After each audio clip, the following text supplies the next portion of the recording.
Assalamualaikum warahmatullahi wabarakatuh. Welcome to Kamadin Channel. Kali ini kita akan membahas tentang forensik komputer. Forensik komputer adalah salah satu cabang ilmu forensik yang berkaitan dengan bukti secara legal yang diperoleh pada media komputer atau pada media penyimpanan digital. Dan forensik komputer erat kaitannya dengan dua bidang keilmuan, yakni ilmu hukum dan ilmu komputer. Nah, menurut Trotnik 1999 mengatakan, ilmu komputer forensik adalah proses identifikasi, melestarikan, menganalisa dan menyajikan bukti digital dengan cara yang diterima secara hukum. Nah, jadi karakteristik dari komputer forensik itu sendiri adalah bagaimana mengidentifikasi, melestarikan bukti digital, menganalisis, dan bagaimana menyajikan atau mempresentasikan bukti-bukti digital tersebut. Nah, lantas untuk apakah kebutuhan akan kegiatan komputer forensik ini? Nah, antara lain adalah bagaimana untuk menghasilkan bukti di pengadilan yang dapat menyebabkan hukuman dari perbuatan yang sebenarnya oleh pelaku yang sifatnya crime. Dan yang kedua, bagaimana memastikan integritas dari sistem komputer yang digunakan. Kemudian yang ketiga, agar kita lebih fokus pada respon terhadap pelanggaran-pelanggaran yang berbasis teknologi informasi atau high-tech crime. Jadi, tujuan utama dari komputer forensik itu sendiri adalah untuk menemukan pelaku kriminal, tetapi juga untuk mengetahui bukti-bukti dan penyajian bukti dengan cara yang mengarah pada tindakan-tindakan hukum. Nah, bagaimana caranya? Tentu dengan melakukan namanya live forensik, network forensik, komputer forensik, mobile forensik, maupun pada database forensik. Nah, sekarang kita coba sedikit bahas tentang cybercrime dan bukti digital.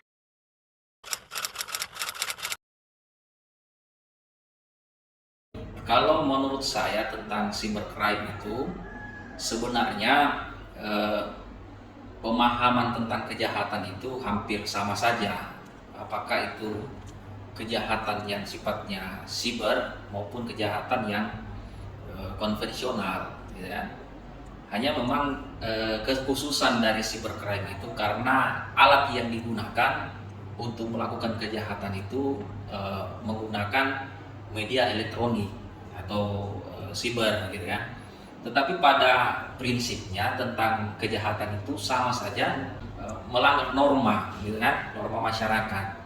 Nah, sehingga pada awal-awal pembentukan undang-undang transaksi elektronik itu mereka kan para pemerintah ini melihat tentang ini kan ada perkembangan global yang menyangkut masalah arus lalu lintas, komunikasi dan perdagangan, sehingga dibuatlah media undang-undang itu, undang-undang transaksi elektronik itu untuk mengakomodir apabila norma-norma atau perkembangan-perkembangan di masyarakat itu tentang arus lalu lintas hubungan manusia. Perilaku manusia itu bisa saja dia melakukan yang namanya penipuan atau misalnya membeli barang tetapi dia tidak sesuai dengan produknya. Nah, sehingga itulah yang diatur oleh Undang-Undang Informasi dan Transaksi Elektronik itu, sehingga melindungi masyarakat dari kejahatan-kejahatan yang kejahatan yang menurut yang sekarang itu adalah cybercrime.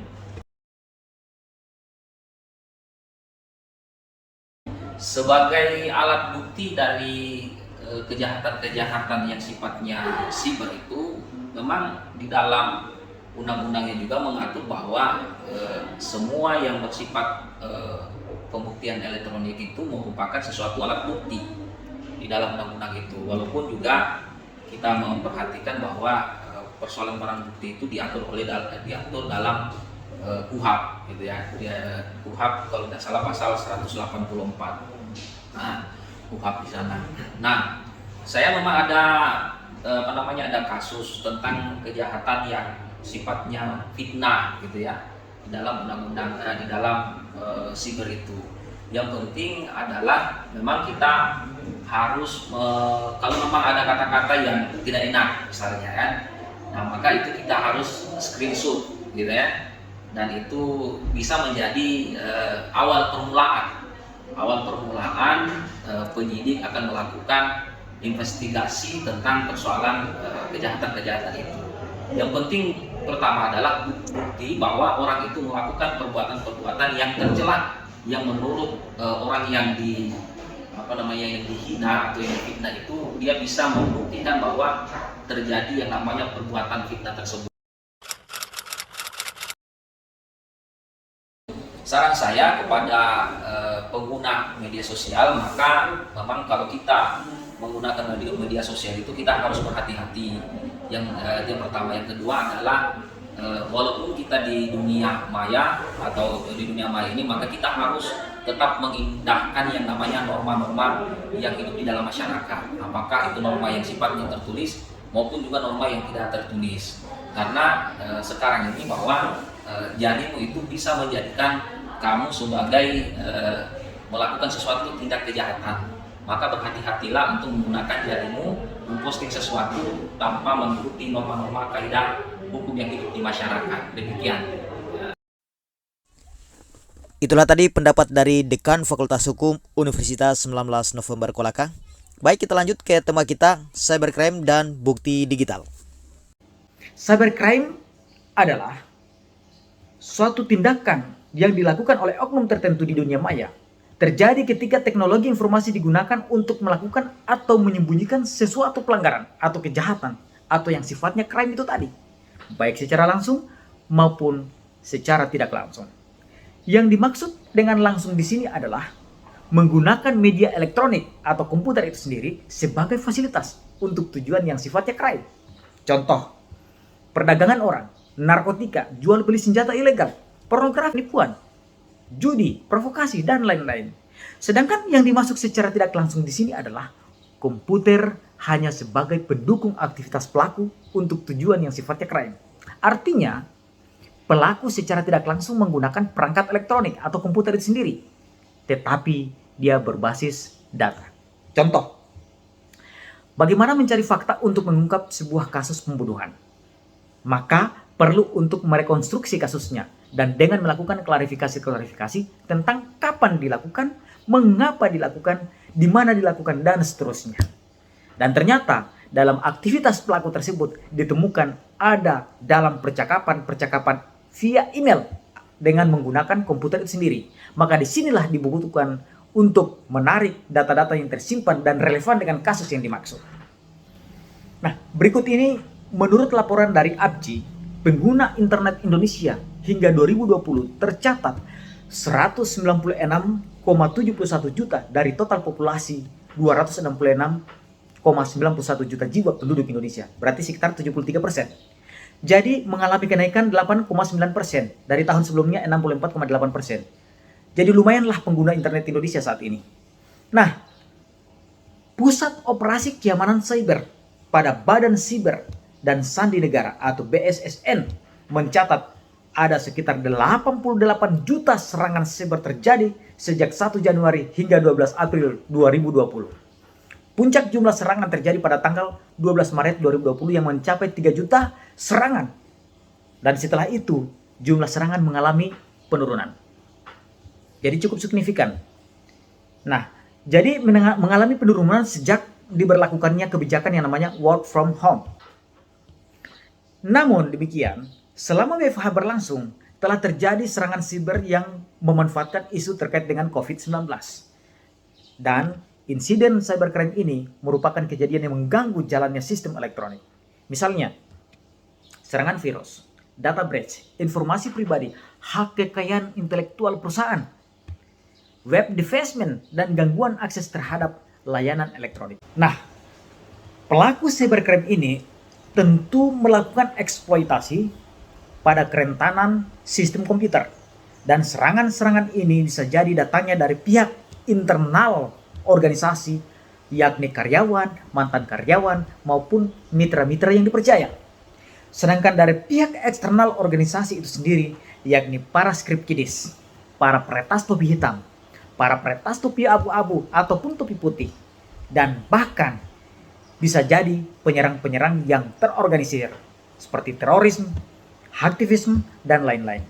Selain itu pula bisa pada kelalaian pengguna itu sendiri sebagai end user dalam memanfaatkan layanan yang ada. Nah, apa saja contoh cybercrime itu sendiri? Misalnya seperti kejahatan seksual atau child porn atau kejahatan seksual pada anak. Kemudian ada namanya pembobolan atau penyusupan terhadap keamanan sistem. Kasus-kasus penipuan atau pencurian, pelanggaran hak cipta, pencurian identitas, perdagangan narkotika, pengancaman, perampokan, pelanggaran norma susila, pembunuhan, bahkan ada pelanggaran administrasi, serangan-serangan seksual, kemudian serangan-serangan yang sifatnya sara, dan sebagainya. Kemudian ada juga namanya stalking atau pengintaian, web hacking, dan masih banyak lagi pelanggaran-pelanggaran yang dilakukan oleh oknum tertentu dalam dunia maya. Dari kegiatan tersebut, perlu diingat bahwa secanggih apapun tindakan-tindakan pelaku di dunia cybercrime, ternyata akhirnya bisa ditangani. Walaupun patut juga diakui, masih banyak aktivitas cybercrime yang ternyata belum bisa juga ditangani. Namun, pada prinsipnya, kejahatan di dunia maya pasti meninggalkan jejak digital dari segala kegiatan yang dilakukan di dunia maya atau di internet maupun pada perangkat komputer itu sendiri. Makanya, jika ada pihak-pihak yang merasa dirugikan secara hukum maupun secara finansial sehingga harus dilaporkan, maka bukti-bukti digital yang Anda miliki simpan dengan baik agar terjaga integritasnya, karena ini menjadi sangat penting sebagai pendukung laporan ke pihak yang berwajib. Baik, berikut ini sedikit kita tinjau secara terminologi cybercrime itu sendiri menurut Undang-Undang ITE nomor 11 2008 dan revisinya melalui Undang-Undang nomor 19 2016. Nah, di sini hanya mengenal istilah sistem elektronik, informasi elektronik, dan dokumen elektronik. Tidak disebutkan istilah bukti elektronik dan bukti digital. Namun, makna yang relevan dengan Undang-Undang ITE tersebut, yakni bukti elektronik adalah bagian dari sistem elektronik, sedangkan bukti digital adalah bagian dari informasi elektronik dan dokumen elektronik. Nah, bukti elektronik itu sendiri adalah perangkat elektronik yang digunakan oleh pengguna dalam kegiatan yang sifatnya keren tadi. Contoh, smartphone, tablet, komputer, flash disk, DVD, kamera digital, tape recorder, dan lain-lain. Sedangkan bukti digital adalah setiap data yang dicatat atau diawetkan pada media penyimpanan, pada sistem komputer, atau pada perangkat lain yang sejenis yang dapat dibaca atau dapat dipahami oleh seseorang atau sebuah sistem komputer atau perangkat lain yang sejenis. Contoh, logical file, delete file, log file, WhatsApp, SMS, email, dan lain-lain. Nah, jadi yang menjadi tipe bukti digital itu apa sih sebenarnya? Ada yang dikatakan namanya persistent data, yakni merupakan data yang tetap utuh pada saat komputer dimatikan. Misalnya yang tersimpan dalam hard disk atau DVD dan perangkat penyimpanan dengan menggunakan USB atau flash drive. Dan ada juga yang namanya volatile data, yakni data yang akan hilang saat komputer dimatikan.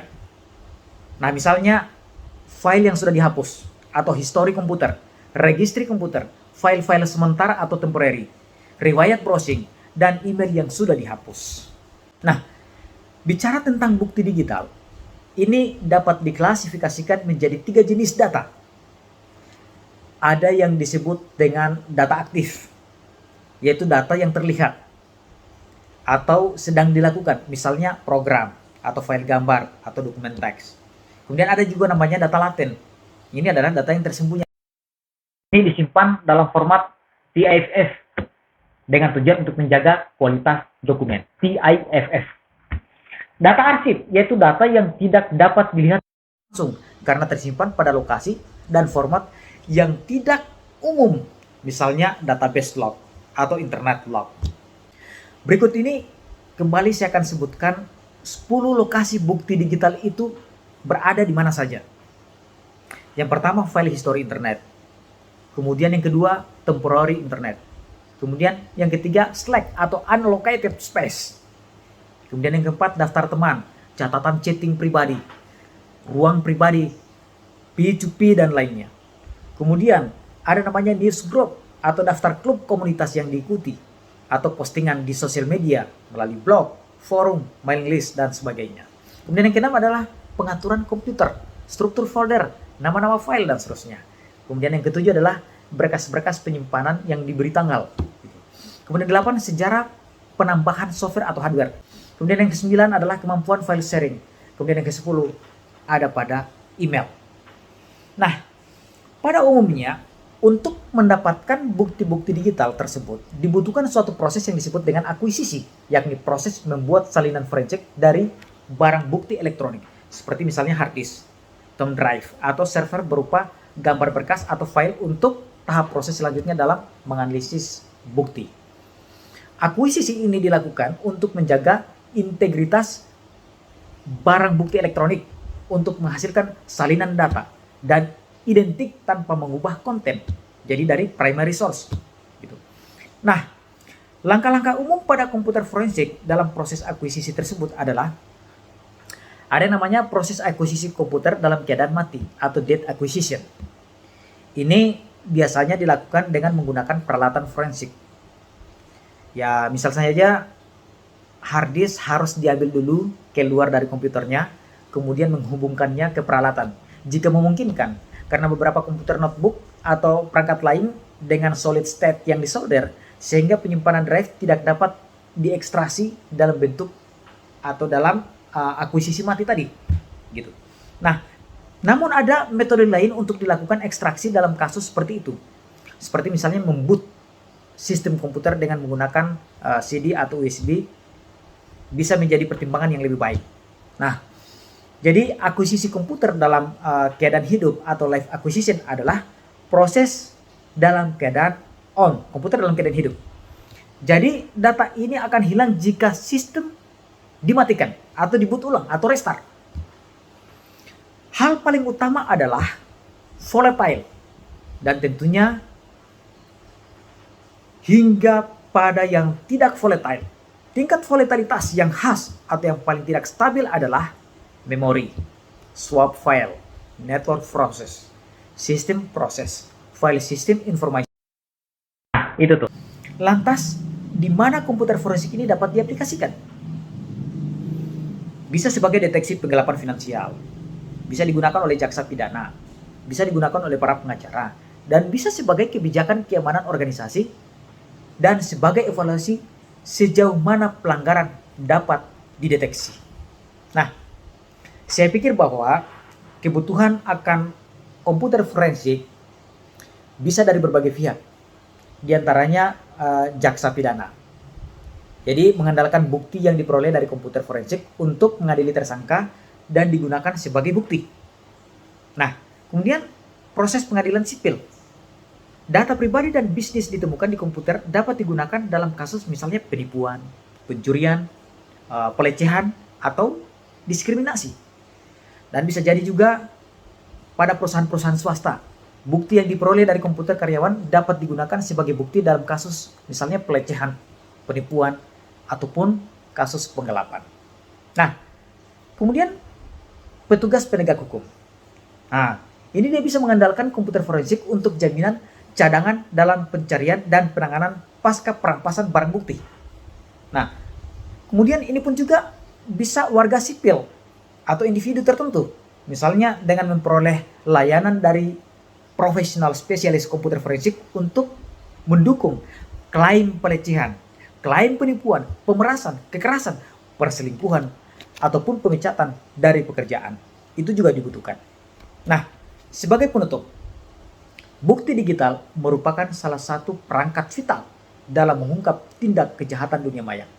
Nah, untuk menjamin keaslian bukti digital, maka wahana yang diperlukan adalah komputer forensik.